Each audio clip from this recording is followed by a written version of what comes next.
This is lesson 2, vestibular history and interview.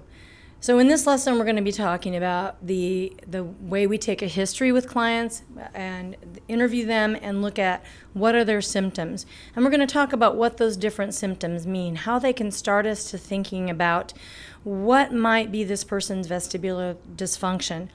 Oftentimes a person comes to us with a diagnosis of vertigo, or they might come to us with a longer diagnosis like benign paroxysmal positional vertigo, and it's not quite the true thing that's going on with them. And so we have to do a little bit of investigative work with them to figure out what it is that's exactly going on. So our learning objectives, we're going to look at different types of vestibular dysfunction based on their medical history and look at what the client's reports are and also how might we analyze their performance to figure out what is going on. So what are patients complaining of when they have a vestibular impairment? First of all, vertigo, or a sense of movement where there is no movement and an illusion of movement. These are the definitions of vertigo. So people may not actually use the word vertigo, or they might come to you and say, I have vertigo. And you might have to piece out from them, figure out, in pieces, what exactly does that mean to them. So for them, they might say, well, the room is spinning, or I feel like I'm turning in slow circles, or I feel like I'm turning somersaults. Or if you've ever been sitting in a car and the car next to you rolls forward and you all of a sudden think you're rolling backwards, that's what a sense of vertigo feels like. So imagine feeling like that all the time, and that's what our clients with vertigo are experiencing.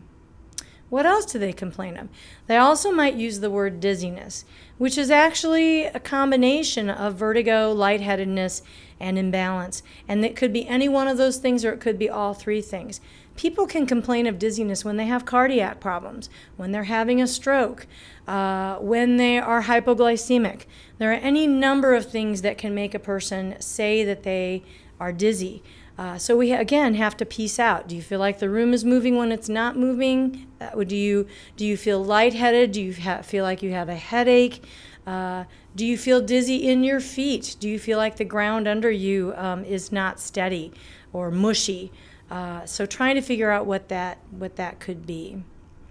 People also complain of some visual symptoms. They will complain of feeling dizzy or off or just very disconcerted and uncomfortable when they watch things move. They might complain that watching traffic gives them a problem, or watching TV, or scrolling on their phone, or even talking to me while I'm waving my hands around in the air can make them absolutely miserable. So you want to ask them questions about what kinds of visual symptoms, if watching things move creates problems for them. They might complain of hearing loss.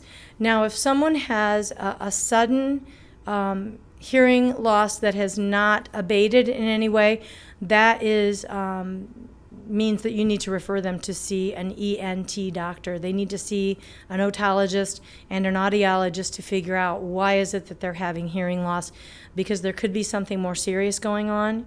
It could be part of the vestibular loss that they're experiencing, but we need to make sure that we're covering all bases to try to get that hearing back, because that could be something that could definitely affect their functioning in the future. They also might complain of nausea. Remember those autonomic connections. They could have nausea and even some vomiting with that. What else might they have? Sometimes they might complain that they can't remember things. They walk into a room and they can't remember what they came there for, or their grandchild is standing right there in front of them and they can't remember their name. And oftentimes I'll ask them, well, can you remember once you sit down and let your brain relax a little bit? Well, yeah. Well, in that case, it's not a permanent cognitive disorder. It's a temporary thing that's happening because their brain is so full of trying to just keep them upright that it's having a hard time managing, the multitasking that our brain can normally do. So they can complain of some cognitive or memory problems. They definitely complain of being clumsy and having an imbalance. So that's something to be aware of too, that they might say that they veer into walls or they just feel unsteady on their feet. They also will talk about their emotions just feeling raw or just feeling edgy all the time, very irritable. So that's something to ask them about as well. And oftentimes when I ask them that, that's when they burst into tears and say, finally, someone understands what I'm going through, because their emotions are just that raw all the time. So these are some symptoms of a unilateral vestibular hypofunction, meaning that one inner ear is not functioning as well as the other. The brain is expecting the information to come in evenly from both inner ears, more or less. And when someone has a rapid or sudden or acute loss of one inner ear, the brain is now getting messages unevenly, and the person is experiencing a sense that the brain thinks they're spinning toward that strong side until they adapt and the brain figures out, oh, I'm going to be getting the messages like this from now on. Now, some other names for unilateral vestibular hypofunction, or some reasons why that change can happen, is from peripheral vestibular asymmetry. That's just another way of saying the two ears are off from each other. Could happen from a labyrinthitis, so an infection in the actual inner ear, not the middle ear like we usually think of ear infections, but the inner ear. Vestibular neuronitis, so rather than the labyrinth having an inflammation, it could actually be in the cranial nerve 8. And when that inflammation occurs, it's usually either the chickenpox virus or the herpes virus, like what you get when you get a cold sore. People can also have a vestibular infarct, just like a stroke, but you can have it in that small vestibular artery. And for some reason, that artery is particularly susceptible to having strokes. Then there's also the acoustic neuroma or vestibular schwannoma, also sometimes called a cerebellopontine angle tumor. And that tumor can be benign or it can be malignant. Most often it's benign, but in either case, when it's pressing on the vestibular nerve, it will cause a vestibular loss. So what is some of the history? If it's peripheral, if it's damage to the labyrinth or the vestibular nerve, the peripheral vestibular nerve, they're going to complain of a sudden onset. It could be illness, it could be trauma, or it could simply be unknown, especially if it's the herpes virus. It can just spontaneously occur. And people will say that this spontaneous incident has a sense of constant dizziness, but that it's worse with motion. Usually when this incident starts, it can happen especially in the middle of the night. No idea why, but that's what usually happens. People say they wake up and get up to go to the bathroom, and when they go to sit up, everything starts whirling. They can't keep their balance. Sometimes they'll fall to the floor. Sometimes they'll crawl to the bathroom. Many times they end up in the emergency room, and they end up having like a 3-day hospital stay as a result. If not, they're generally in bed for 3 days at home with this, what we call a labyrinthine storm, just that terrible state of dizziness. People also will report that they have that discomfort with watching movement patterns, and they will have mild to moderate imbalance. Now, what I mean by that is they might feel really terrible with their balance, but if you watch them, they mostly just have veering. They know that they can manage staying upright. They're not going to fall necessarily, but they might be stumbling into the walls or having to support themselves on the walls and the furniture to walk.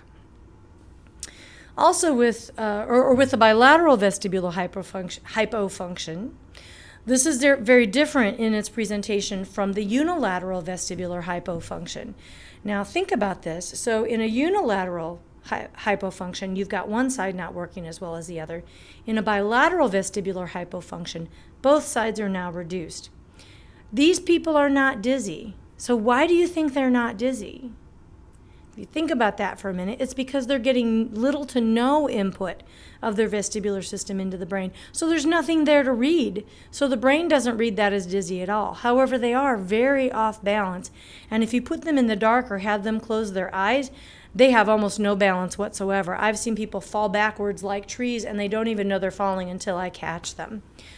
Now, with oscillopsia, what this is a sense of things bouncing visually. So remember, they have no vestibulo-ocular reflex to stabilize their eyes.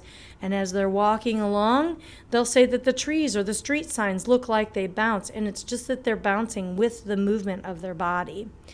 So that's bilateral vestibular hypofunction. Now, these folks, when we test them for their dynamic visual acuity, which is how well they can see when their head is in motion versus when their head is still, they have a loss of greater than 6 lines. And just like I said, falling like a tree, if you have them do Romberg eyes closed on a compliant surface, like a piece of foam, they'll immediately fall backwards. This can be caused by chemotherapy or ototoxic antibiotics like gentamicin, or it can also happen as a result of an autoimmune disorder.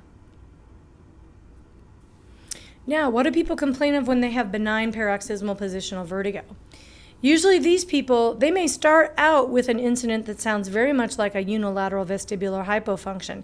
They wake up in the middle of the night, they go to sit up, they fall down, they're very, very dizzy. But over time, it settles down into this pattern where they're mostly okay most of the time, but they're dizzy with position changes. And the particular positions that seem to set off their symptoms are lying flat, rolling over, sitting up, standing up, bending over, and looking up. This is often called top shelf or dentist office vertigo. It's a strong spinning for less than 1 minute, and this person may have leftover symptoms that last for hours afterwards. Now, seniors sometimes describe this differently. So if they're an older adult, they might say that rather than feeling like they're spinning, they feel like they're rocking or they're tilting, or they feel like they're going to black out or pass out. So BPPV is designated by which canal? Is it right or left? Is it anterior, posterior, or horizontal? And also the otolith position. Now, canalithiasis means that the crystals are free floating in the canal. Cupulolithiasis means that they are stuck on the cupula.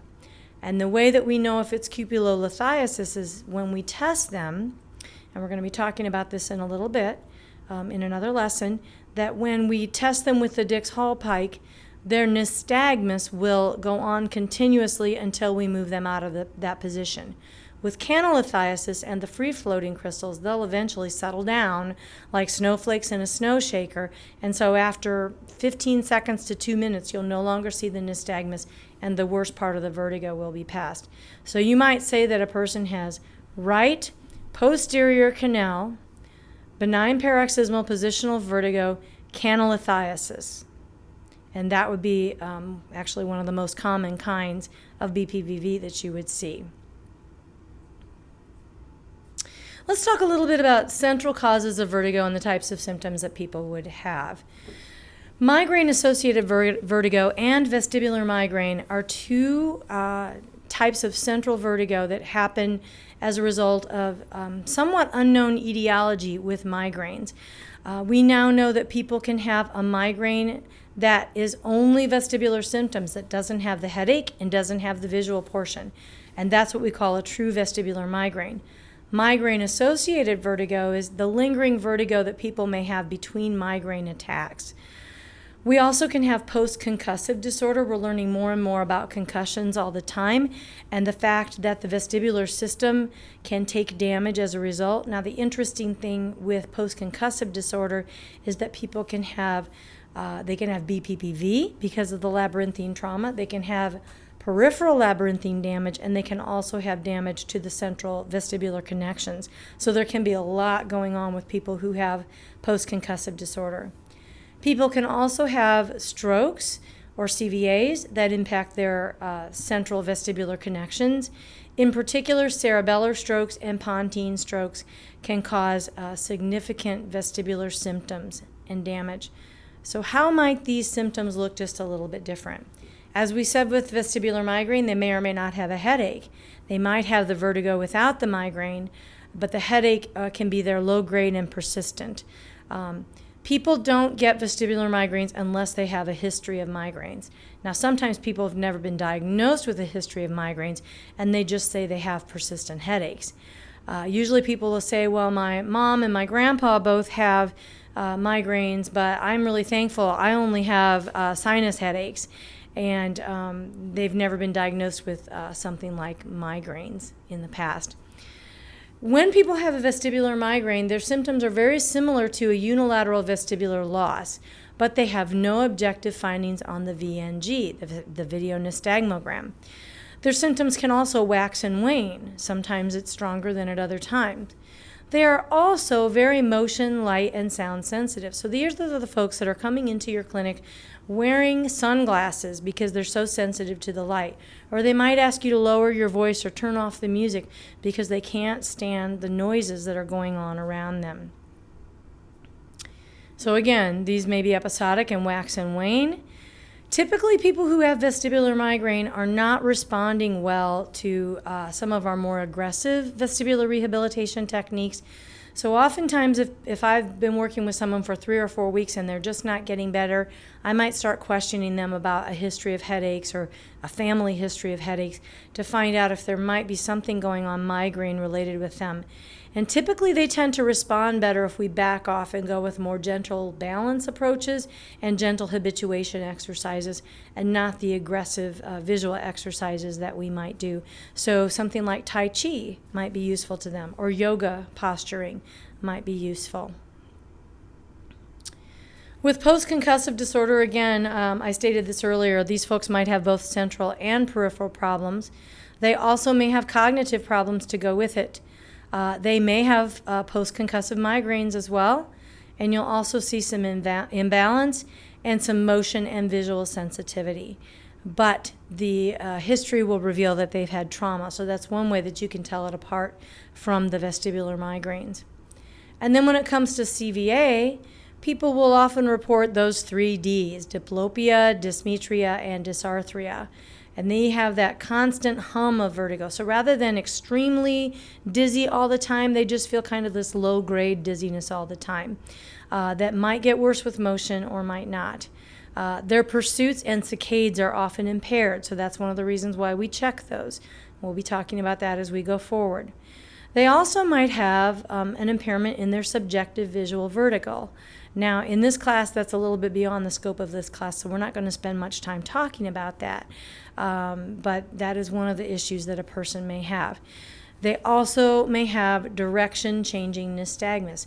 Anytime someone has direction-changing nystagmus, that is a central vertigo or a central problem.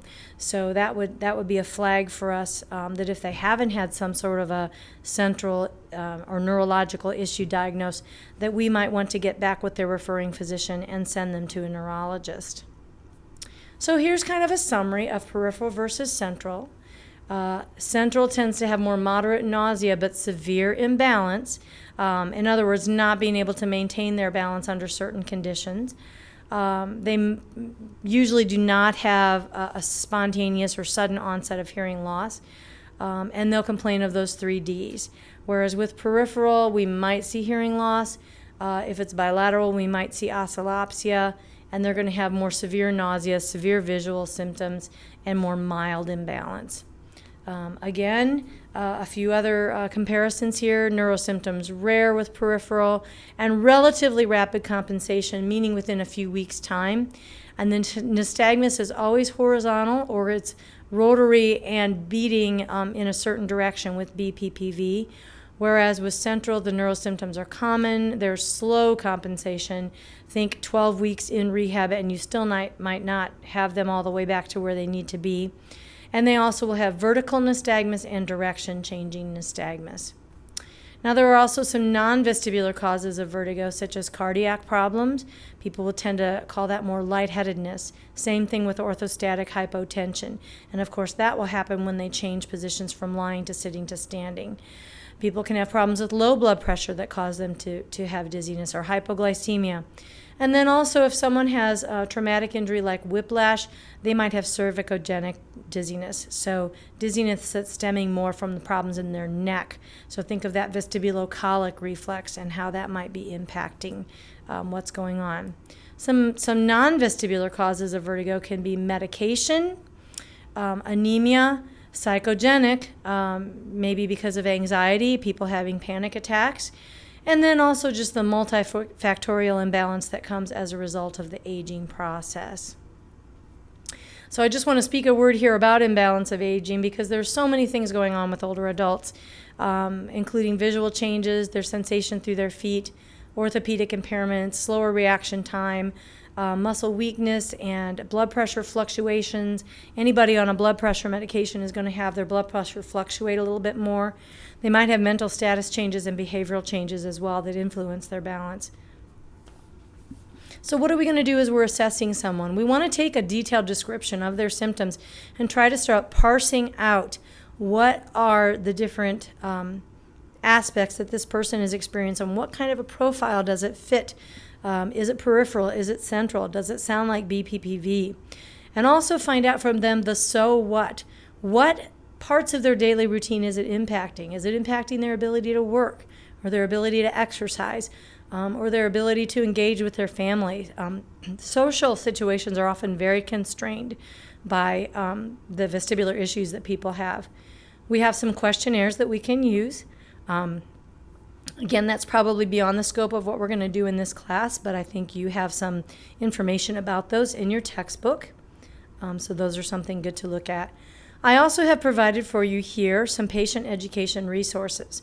These associations and websites are some of the best places to find information that you can pass out to your clients, and I would highly recommend them to you. You also might consider making referrals as needed to physicians, ENTs, neurologists, audiologists, and if after this beginning level course you kind of know vestibular rehab issues when you see them, but you're not prepared fully yet to treat them, you might want to refer to a vestibular rehabilitation specialist. Thank you. I just thought I'd show you this funny little picture of my stretching lady. And please let me know if you have any questions. You can send me an email or contact me through the course site. Thank you.